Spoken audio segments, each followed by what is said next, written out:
कि इंसान को अपने जीवन में बहुत सारी नाकामयाबी मिलती है।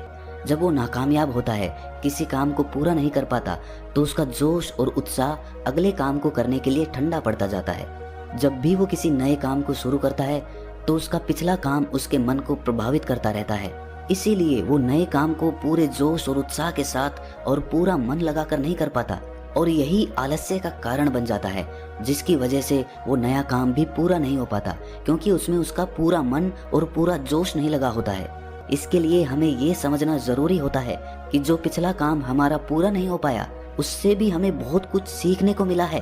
उससे हमें एक अनुभव मिला है जो हम अपने नए काम में लगा सकते हैं। तो पिछले काम के प्रति नकारात्मक नजरिया रखने की बजाय सकारात्मक नजरिया रखेंगे तो आलस्य हमारे मन में नहीं आएगा।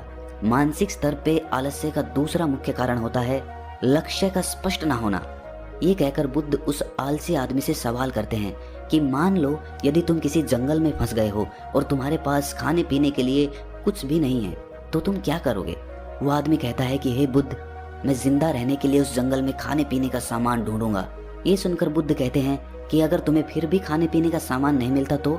इसका जवाब देते हुए वो आदमी कहता है कि हे बुद्ध, तो मैं किसी भी तरह किसी भी कीमत पर उस जंगल से बाहर निकलने का पूरा प्रयास करूंगा।